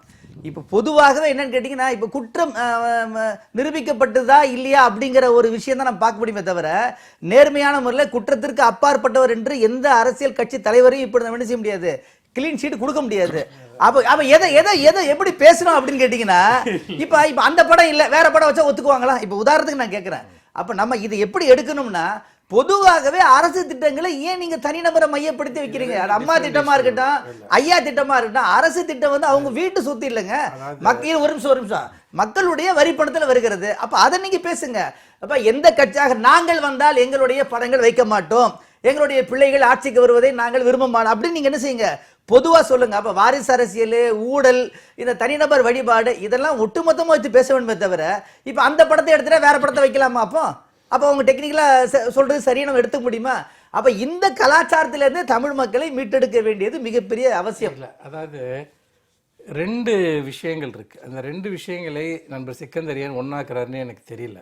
இப்போ மோடி கூட சொன்னார் வந்து பார்த்தீங்கன்னா, சுப்ரீம் கோர்ட் ஜட்ஜோட படம் விளம்பரங்கள்ல, அரசு விளம்பரங்கள்ல அவரோட படம் தவிர யார் படமும் இருக்கக்கூடாது, முதலமைச்சருடைய படம் கூட இருக்கக்கூடாதுன்னு சொன்னார். அப்புறம் எடுத்தா எல்லாத்தையும் எடுக்கணும் அப்படின்னு சொல்றப்ப, அப்போ இந்தியா முழுக்க இதை பார்க்கணுங்கிறப்ப ஒரு தவறை இன்னொரு தவறு நியாயப்படுத்தாதுன்னு அவர் தான் முன்னாடி சொன்னார். இப்போ இந்த பிரச்சனை என்னன்னா, அதிமுக காரர்கள் அவர்கள் கட்சியில் ஜெயலலிதா படத்தை வைத்துக் கொள்வதையோ, கட்சி அலுவலகத்தில் வைத்துக் கொள்வதையோ, கட்சி விழாக்களில் வைத்துக் கொள்வதையோ யாரும் கேள்வி கேட்கவில்லை. அது அவர்கள் உரிமை. ஜனநாயக நாட்டில் யார் வேண்டுமானாலும் யார் படத்தை வேணுமானாலும் வைத்துக் கொள்ளலாம். கோட்சே படத்தை கூட அவரை பின்பற்றக்கூடியவர்கள் வைத்துக் கொள்ளலாம். ஆனால் அரசு விழாக்களில், அரசு சம்பந்தப்பட்ட நிகழ்வுகளில் அந்த படம் இருக்கக்கூடாது. அவர் இன்றைய தேதி வரைக்கும் ஒரு தண்டிக்கப்பட்ட குற்றவாளியாக இருக்கிறார், மரணத்துக்கு பிறகும் அவர் இந்த தண்டனை என்பது விளக்கப்படவில்லை என்கிற சூழலில் இந்த கோரிக்கை முன்வைக்கப்படுகிறது. இந்த பிரச்சனையும் பொதுவாகவே படத்தை வைத்துக் கொள்ளலாமா வைத்துக் கொள்ளலாம் வேண்டாமா என்கிற பிரச்சனையும் வேறு வேறு பிரச்சனைகள். ஏனென்றால் அதை நாம் தனி விவாதமாக நடத்த வேண்டும். சட்டப்படியாக தண்டிக்கப்பட்ட ஒருவருக்கு அதை வைத்துக் கொள்ளக்கூடாது என்கிற போது இங்கே ஒரு கேள்வி எழுகிறது. இப்போ ராஜேந்திர பாலாஜி போன்றவர்கள் சொல்கிறார்கள், சட்டத்தில் அப்படிலாம் வைத்துக் கொள்ளக்கூடாது என்று சொல்லப்படவில்லை என்று. அதற்கு தேவசேனா அவர் முன்னாள் அதிகாரி அவர் ஒன்று சொல்கிறார், சட்டத்தை ஏற்றியவர்களுக்கு தண்டிக்கப்பட்ட குற்றவாளிகளுடைய படங்கள் அரசினுடைய திட்டங்களில் வரும் என்று அரசியல் சாசனத்தை எழுதியவர்கள் ஒருபோதும் கற்பனை செய்திருக்க மாட்டார்கள் என்று சொல்லுகிற போது அது வெறும் வேடிக்கை மட்டுமல்ல. சட்டங்களும் விதிமுறைகளும் காலத்திற்கேற்ப ஏற்படுகிற புதிய மாற்றங்கள், புதிய நிகழ்வுகள், புதிய அனுபவங்களின் அடிப்படையில் தொடர்ந்து மாற்றி அமைக்கப்பட்டு வந்திருக்கின்றன. இந்த சூழ்நிலையில் இப்பொழுது இதில் ஒரு சட்ட ரீதியான ஒரு அனுமதி இருக்கிறதா இல்லையா என்கிற நிலை வருகிற போது நீதிமன்றம் இதில் ஒரு முடிவெடுக்க வேண்டும். இந்த முதல் பார்வை நிகழ்ச்சியில 14ஆம் தேதி தீர்ப்பு வந்ததா, 15ஆம் தேதி கலந்து கொண்ட 16ஆம் தேதி கலந்து கொண்ட அட்வொகேட் ராதாகிருஷ்ணன் ஒரு கருத்து சொன்னார், தீர்ப்பை பற்றி ஒரு கருத்து சொன்னார். அதாவது ஜெயலலிதா தொடர்பான வழக்குகள் அவர் மரணமடைந்த காரணத்தால் அவருக்கு எதிரான புகார்கள் வந்து அபேட்டட் அப்படின்னு சொன்னார். அதற்கு பொருள், அபேட்டட்ங்கிறதுக்கான பொருள் வந்து இதற்கு இந்த மேல்முறையீட்டுக்கு முந்தைய நிலையை அடைகிறது, அதனால அதை நாங்கள் முற்றிலுமாக இக்னோர் செய்கிறோங்கிறது தான் அந்த அபேட்டடுங்கிற சொல்லுக்கான பொருள். அதற்கு முந்தைய நிலைன்னா கர்நாடக உயர்நீதிமன்றத்தினுடைய தீர்ப்பு தான் அதற்கு இந்த மேல்முறையீட்டுக்கு முந்தைய நிலை. அப்படி இருக்கும்போது அதே தீர்ப்புல நீதிபதிகள் பல்வேறு இடங்கள்ல ஜெயலலிதாவை குற்றவாளிகளாக சித்தரிக்கிறதும் நடந்திருக்குது. ஆனா அந்த புகார்கள் தொடர்பான ரெஃபரன்ஸ் வந்து அபேட்டடுங்கிற சொல்லுக்கு பின்னாடி இதற்கு முந்தைய நிலையை அடைகிறது என்பதுதான் பொருள். அதனால அவங்க வந்து இந்த தீர்ப்புல அக்யூஸ்ட் நம்பர் 1 முற்றிலுமாக விலக்கிவிட்டு குன்ஹா தீர்ப்பு 2, 3, 4 அக்யூஸ்ட் நம்பர் 2, 3, 4 மட்டும்தான் தண்டனை கொடுத்திருக்கிறாங்க. இது வந்து அரசமைப்பு சட்டத்திற்கு விரோதமான ஒரு தீர்ப்பு. இதை வந்து மறு ஆய்வு சீராய்வு மனுக்கு போடலாம், இதை வந்து கண்டெஸ்ட் பண்ணலாம் அப்படிங்கிற கருத்தை அவர் சொன்னார். அந்த நிகழ்ச்சியை நானும் பார்த்தேன். இந்த அபேட்டட்ங்கிற ஒரு விஷயம் குற்றத்திலிருந்தே அவரை விடுவிக்கிறதா அல்லது தண்டிக்கப்பட்ட ஒருவரை, அதாவது இந்த அவர் மரணமடைந்து விட்டதனால் அவரை சிறையில் அடைக்க முடியாது, ஆனால் அவருக்கு விதிக்கப்பட்ட அபராதம் என்பது விளக்கப்படவில்லை. அதாவது குற்றவாளி, அதாவது குன்ஹா தீர்ப்பு அவருக்கும் பொருந்தும், அவர் குற்றவாளி, அவர் மரணமடைந்த காரணத்தால் அவரை சிறையில் அடைக்க முடியாது என்பதை நீதிமன்றம் உணர்கிறது அப்படிங்கிற விளக்கங்கள் எதுவும் அந்த தீர்ப்புல இல்ல. அபேட்டட்னு சொல்லிட்டா அது வந்து இதற்கு முந்தைய நிலை அப்படிங்கிறது அவருடைய அவர் அண்ணா ராதாகிருஷ்ணன் அதிமுக ஆதரவு வழக்கறிஞர்லாம் இல்ல. அன்னைக்கு அவர் பேசுறது முழுக்க அதிமுக ஆதரவு நிலைப்பாடு, சட்ட பார்வையை சொல்றேன். ஒருவருடைய சட்ட ரீதியான பார்வை வந்து யாருக்கோ சாதகமாக இருக்குங்கிறது வேற விஷயம். அது வேற விஷயம். நான் என்ன சொல்றேன்னா, நீதிமன்றங்கள் பயன்படுத்தக்கூடிய வாக்கியங்கள் அல்லது நீதிமன்றங்கள் சொல்லக்கூடிய தீர்ப்புகள் இருக்கக்கூடிய உள்ளுரைந்த அர்த்தங்கள் என்பதை நீதிமன்றங்கள் தான், அதை நீதிபதிகள் தான் இன்டர்பிரேட் பண்ணணும், அவங்க தான் அதுக்கான விளக்கத்தை கொடுக்கணும். இப்ப இதை இவர்கள் சொல்லுகிற போது கவனக்குறைவாக ஒரு அபேட்டட் என்கிற வார்த்தையை பயன்படுத்தினால் நாளைக்கு மேல்முறையீடு வருகிற போது இது என்ன அர்த்தத்தில் பயன்படுத்தப்பட்டது என்பதை நீதிமன்றம் தான் விளக்க வேண்டும். இந்த சூழ்நிலையில் அந்த சொல்லுக்கு ரொம்ப தூய ஒரு தனிய ஒரு இறுதியான ஒரு அர்த்தம் இருக்கிறது என்று நீதிமன்றம் பயன்படுத்தக்கூடிய எந்த சொல்லுக்குமே அப்படி கிடையாது. பல சந்தர்ப்பங்களில் பல சொற்களுக்கு நீதிமன்றம் வெவ்வேறு நீதிமன்றம் பயன்படுத்தக்கூடிய சொற்களுக்கு நம்ம அரசியல் புரிதல் அடிப்படையில ஒவ்வொரு விளக்கத்தை நீதிமன்றங்களே சொல்றேன், நீதிமன்றங்களே அப்படிதான் கொடுக்க வேற வேற வியாக்கியானங்களை எந்த சூழ்நிலையில எந்த அர்த்தத்தை சொல்லப்பட்டிருக்கு அதுல இறுதியானதாக எதுவும் கொள்ள முடியாது. இல்ல இறுதியாக கொள்ள முடியாதுங்கிறது இல்ல. இந்த வழக்குல இந்த சொல்ல பத்தி நான் சொல்றேன். அப்படி பார்த்தா இந்த அபராதத்தையும் அவங்க தள்ளுபடி செஞ்சிருக்கணும். இன்னொன்று கூட்டு சதிங்கிற விஷயத்தையும் அவங்க வந்து பார்த்தீங்கன்னா மறுத்திருக்கணும். ஜெயலலிதாவிற்காக இவர்கள் இணைந்து செய்தார்கள்ங்கிற போது அவரை சிறையில் அடைக்க முடியாது என்கிற ஒரே ஒரு விஷயத்திற்காக மட்டும்தான் அந்த வார்த்தை பயன்படுத்தப்படுகிறது. மற்றபடி ஜெயலலிதா அவர்கள் மீது விதிக்கப்பட்ட எல்லா தண்டனைகளுமே நிலுவையில் இருக்கின்றன, அபராதம் உட்பட எல்லாமே நிலுவையில் இருக்கிறது. அப்படி பார்க்கிற போது ராதாகிருஷ்ணன் என்ற அவர்கள் அன்றைக்கு வைத்த வார்த்தை என்பது ஒரு சட்ட அறிஞராக இருந்தும் கூட நீதிமன்றத்தில் எப்படி சொற்கள் பயன்படுத்தப்படுகின்றன, எப்படி அதற்கு விளக்கமளிக்கப்படுகின்றது என்பதையெல்லாம் பற்றி நீண்ட வரலாறு எல்லாம் அவருக்கு தெரிந்தும் கூட அவர் ஏன் அப்படிப்பட்ட ஒரு நிலைப்பாட்டை எடுத்தார்? அங்க பயன்படுத்திய சொல்லுக்கான பொருளை அவர் விளக்கம் கொடுக்கிறாரு. இல்ல அதுதான். ஆனா என்ன அந்த அவர் கொடுக்கிற விளக்கம் மனுஷ உங்களுக்கு ஏற்புடையதாக இல்ல, அந்த சொல்லுக்கான அர்த்தத்தை வந்து பாத்தீங்கன்னா என்ன கான்டெக்ட்ல நீதிமன்றம் சொல்லுதுங்கிறத நீங்க பார்க்கணும். அப்படி பார்க்கிறப்ப சிறையில் அடைக்க முடியாது இறந்து விட்ட ஒருவரை, ஆனால் அவர் மீதான எல்லா தண்டனைகளும் மற்றபடி நிலுவையில் இருக்கின்றன. அவர்கள் இந்த குற்றத்திலிருந்து நீதிமன்றம் விடுவிக்கவே இல்லை. அதான் அவர் சொல்ற விஷயங்களை வந்து மற்ற சட்ட அறிஞர்கள் எப்படி பாக்குறாங்கிறது பார்க்கணும். பல வழக்கறிஞர்கள் இந்த நீதிமன்ற தீர்ப்பை வந்து ஆகா ஓஹோன்னு தான் பேசுறாங்க. அவர் சொல்ற மாதிரியான ஒரு பார்வையை வேறு சில இடங்கள்ல யாரும் முன்வைத்ததாக தெரியல. ஒருவேளை அதையெல்லாம் நீதிமன்றத்துல தான் பேசணும், தொலைக்காட்சி ஸ்டுடியோக்குள்ள போய் பேசிடக்கூடாதுங்கிற கவனத்தோட சில வழக்கறிஞர்கள் இருக்காங்களாங்கிறதும் தெரியல. இதுல இன்னொரு ஒரே ஒரு செய்தி, நீதிமன்றத்தினுடைய தீர்ப்பு இருக்கு இல்லையா, விளக்கம் ஒரு பெஞ்சுக்குள்ளேயே கூட பெரும் 3 பேர் ஒரு கருத்தை சொல்லலாம், 2 பேர் ஒரு கருத்தை சொல்லலாம், அதெல்லாம் வருது. ஆனா நம்ம இப்ப எப்படி பாக்குறோம் அப்படின்னு கேட்டீங்கன்னா, ஒரு கருத்து என்பது தாங்கள் நினைத்ததுக்கு மாற்றமாக இருந்தால் உடனடியாக பிராண்ட் என்ன செஞ்சாங்க, அவர் இந்த கட்சியை சார்ந்தவர் அப்படின்னு சொல்றது சரியானது அல்ல. இல்ல அந்த கட்சியை சார்ந்தவர்னு சொல்றது இல்ல இல்ல நம்ம அதுக்கு ஆதரவாதம் பேசினார் அப்படின்னு சொல்றது உச்சநீதிமன்றம் வேற ஒரு கட்சி பேர்ல உச்சநீதிமன்றம் ஒரு விமர்சனம் வச்சீங்களா நீங்க அதிமுக இந்த ஹோல் ஷோல? நான் ஆதரவாளர் தான் பாப்பேன் நான். இல்ல உச்சநீதிமன்றம் வந்து ஒரு தீர்ப்பை கொடுக்குது அப்படின்னு சொன்னா அந்த நம்ம சிஸ்டத்துல அதுதான் உச்சமான அமைப்பு. அதனால அதற்கு மேல அதனுடைய சீராய்வு மனுக்களுக்கு மேல நம்ம போவதற்கு வேற இடம் கிடையாது, மேல்முறையீடு போவதற்கு வேற இடம் கிடையாதுங்கிறதுனால அது நடைமுறைக்கு வரும். மற்றபடி அதே வந்து புனிதமானது நீதியானது அப்படின்னு எடுத்துக்கொள்ள முடியாதுங்கிறத நம்ம வந்து ஜனவரி மாதம் முழுக்க ஜனவரி மாதம் பின்பகுதி முழுக்க 10 நாள் வந்து இங்க என்ன இதே மெரினால என்ன நடந்ததுங்கிறத வச்சு தமிழ்நாடு அதை எப்படி பார்க்குதுங்கிறத நம்ம பார்க்க முடியும். அதனால அதுக்கு பொருந்துறதுதான் எல்லாத்துக்கும் பொருந்தும். இன்னொன்னு வந்து social media post under police scanner நிகழ்ச்சியுடைய இறுதி பகுதிக்கு வந்துட்டோம். கொஞ்சம் விரிவாக பேச வேண்டிய ஏரியா, ஆனா அது நேரம் இல்லாம தள்ளி போயிடுச்சு. தேர்ந்தெடுக்கப்பட்ட எம்எல்ஏக்களுக்கு எதிரான கோபத்தை தூண்டும் விதமாக சமூக வலைத்தளங்களில் வரக்கூடிய போஸ்டர்கள் எல்லாம், பதிவுகள் எல்லாம், இடுகைகள் எல்லாம் கண்காணிக்கப்படுகின்றன அப்படின்னு ஒரு செய்தி இருக்குது. அதாவது அதுல வந்து வேற சில மிஸ்சீஃபும் நடக்குது, தவறான விஷயங்களும் நடக்குது. அதுக்கும் கமல்ஹாசன் தன்னுடைய பேர்ல வாட்ஸ்அப்ல எல்லாம் வரக்கூடிய ஒரு நீள் கவிதை, அது நான் எழுதியது அல்ல, சம்பந்தப்பட்டவர்கள் வருத்தம் தெரிவிக்க வேண்டும் அப்படின்னு அவரும் சொல்றாரு. நீங்க வந்து இணையம் தொடர்பாக சமூக வலைத்தளங்கள் தொடர்பாக ரொம்ப ஆக்டிவா இருக்கிறவர். இல்லை, பல சமயங்களில் சமூக வலைத்தளங்களை யாரும் வந்து இப்போ ஊடகங்களையாவது சிலர் கையாளுகிறார்கள் சொல்லலாம். சமூக வலைத்தளங்களில் ஒரு நாளைக்கு லட்சக்கணக்கான போஸ்ட் வந்துட்டு போடப்படுது. எவ்ரி செகண்ட் பல்லாயிரக்கணக்கான போஸ்ட் நிறைய பேர் எழுதுறாங்க. ஜனங்களுடைய குரல் முதல் முறையா ஒரு சமூக வெளியில எதிரொலிக்குது. முழுக்க சமூக வலைத்தளங்கள்ல வர்றது ஜனங்களுடைய குரல் எல்லா என்னன்னா மேனுஃபேக்சர்ட் ஒப்பீனியன் வந்து எல்லா தளத்திலயும் இருக்கும், ஊடகங்கள்லயே இருக்கப்போ வந்துட்டு. ஆனா என்ன விஷயம்னா அது ஒரு கண்ட்ரோல்டு சிஸ்டம் கிடையாது, நீங்க ஒரு மையப்படுத்தப்பட்ட ஒரு அமைப்பு கிடையாது. இன்னைக்கு என்னன்னு பார்த்தீங்கன்னா, முதலமைச்சர் அவர்களுடைய உடல்நலம் குறித்து கேள்விகள் எழுப்பப்பட்ட போதும் சமூக வலைத்தளங்களை கண்காணிப்போங்கிறாங்க. ஒவ்வொரு விமர்சனமும் இந்த அரசு வைக்கிறப்போ கண்காணிப்புங்கிறாங்க. அப்போ என்னன்னா மக்களுடைய உணர்வுகள் வெளிப்படுத்தப்படுவது, மக்களுடைய உணர்வுகள் பதிவாவதை வந்து இந்த அரசு விரும்பலை.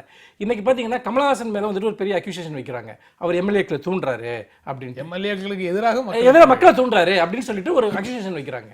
ஆனால் வாக்களித்த மக்களுக்கு நீங்கள் விசுவாசமாக இருங்கள், அவர்களுக்கு பதில் சொல்லுங்கள் என்று சொல்வது என்பது, நீங்களே இந்த ஷோல இதை சொன்னீங்கன்னா உங்க மேலே சொன்னீங்க தூண்டுறீங்கன்னு சொல்ல முடியும். ஒவ்வொரு எம்எல்ஏ வாக்களிச்ச மக்களுக்கு உண்மையா இருக்கணும்னு நீங்க ஒரு கருத்தை சொல்றீங்கன்னு வைங்க, உங்க மேல கண்காணிக்க முடியும், வழக்கு போட முடியும் இந்த நிலைப்பாட்டின்படி. இல்ல வாக்களித்த மக்களுக்கு எம்எல்ஏக்கள் விசுவாசமாக இருக்கணும். ஏன்னா இந்த எம்எல்ஏக்கள் வந்து திரும்ப பெறும் உரிமை வந்து தேர்ந்தெடுக்கின்ற மக்களுக்கு வேணும் அப்படிங்கறத காலம் காலமாக பேசிட்டு தான் இருக்கிறோம். ஆனா இன்னைக்கு செலக்டிவா இந்த ஒரு விஷயத்துல பேசல. செலக்டிவா இல்ல. ஆனா இன்னைக்கு சொல்றப்ப மக்களை தூண்டுறதாயிரும். ஏன்னா அதிமுக எம்எல்ஏக்கள் போறப்ப மக்கள் எதிர்ப்பு தெரிவிக்கிறாங்கிற ஒரு நிலை இருக்கிறப்போ மக்களை தூண்டி விடுறாங்க. அந்த எதிர்ப்பே கூட இயல்பானதா மேனுஃபேக்சர்டா அப்படிங்கிறது நீங்க பாருங்க, சோஷியல் மீடியால ஒரு ஸ்டேட்டஸ் போட்டா உடனே மக்கள் எதிர்த்துருவாங்களா? அப்படி பார்த்தோம்னா மக்கள் நல கூட்டணி வந்து ஆட்சிக்கு வந்திருக்கணும். சரி. ஏன்னா தேர்தல் சமயத்துல சோஷியல் மீடியால ஒரு மிகப்பெரிய அளவுக்கான ஆதரவு மக்கள் நல கூட்டணிக்கு இருந்தது.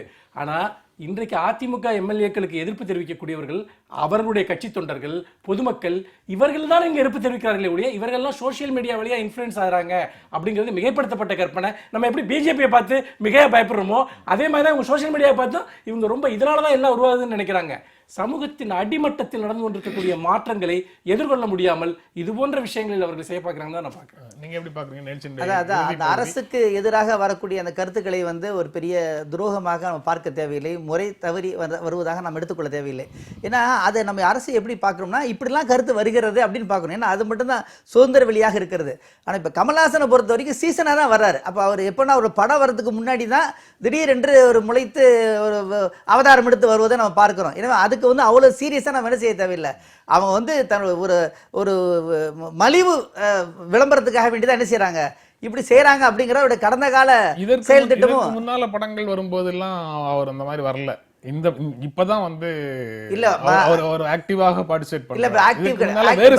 இதற்கு முன்னால வேறு சில நடிகர்கள் தங்கள் படம் வர்றதுக்கு முன்னாடி வந்து இப்ப என்னன்னா அந்த நடிகர்களே பெரும்பாலும் என்னன்னு கேட்டீங்கன்னா இப்போ ஒரு நெருக்கடியான கட்டத்தில் வரும்பொழுது அது மார்க்கெட்டிங் பாதிக்கப்படக்கூடாது, போட்ட முதல்ல வந்து பல மடங்கு லாபம் எடுக்கணும் அப்படிங்கிற எண்ணத்தில் என்ன செய்யலாம், அவங்க நாங்களும் இருக்கிறோம் தங்க இருப்பை தக்க வைத்துக் கொள்வதற்காக மக்களுக்கு அறிவிப்பதற்காக இப்படி செய்யறாங்களே தவிர நம்ம அது பெருசா நம்ம வந்து என்ன செய்ய தேவையில்லை, அதுக்கு முக்கியத்துவம் கொடுக்க தேவையில்லை. ரெண்டாவது அவர் தூண்டுகிறார் என்பதற்காக மக்கள் எல்லோரும் கமல்ஹாசன் பின்னாடி திரண்டு ஒண்ணு ரியாக்ட் பண்ண போறது கிடையாது. இப்ப ரஜினி அவர்களை பற்றி கூட அப்படி ஒரு குற்றச்சாட்டு உண்டு. ஆனா கமல்ஹாசன் பொறுத்த வரைக்கும் இப்பொழுது விஸ்வரூபம் படம் வந்த போது இப்பொழுது பல அமைப்புகள் நடத்தின போராட்டத்தின் விளைவா அவருக்கு ஒரு ஹைப் இந்த படத்துக்கு கிடைச்சதுங்கிறத தாண்டி அவர் பொதுவாகவே தன் மனசுல பட்டதை வந்து எல்லா காலகட்டத்திலுமே சொல்லி வந்திருக்காரு. பல சர்ச்சைகள் அதை ஒட்டி நடந்திருக்கு. தன்னுடைய சொந்த வாழ்க்கையிலிருந்து பொது விஷயங்கள் அவர் சொல்ற அபிப்பிராயங்கள், கடவுள் மறுப்பு கொள்கை, இப்படியெல்லாம் பல விஷயங்கள் அவர் எப்பவும் பேசக்கூடிய ஒருத்தர் தான். அப்படி பார்க்குறப்ப அவர் இப்போ இதுக்காகத்தான் இதை பேசுறாரு அப்படின்னு நம்ம ஃபிக்ஸ் பண்றதுங்கிறது, ஒரு கருத்தை அவர் முன்வைக்கிற போது அதை ஃபிக்ஸ் பண்ணிட்டோம்னா அதை அதோட வந்து பின்னுக்கு தள்ளலாம் நினைக்கிறது ஒரு நல்ல அணுகுமுறை இல்லைன்னு நினைக்கிறேன். இந்த நிகழ்ச்சியில் பங்கேற்று உங்களுடைய கருத்துக்களை பகிர்ந்து கொண்டிருக்க எங்கள் நெஞ்சார்ந்த நன்றி. மீண்டும் சந்திப்போம். நன்றி, வணக்கம்.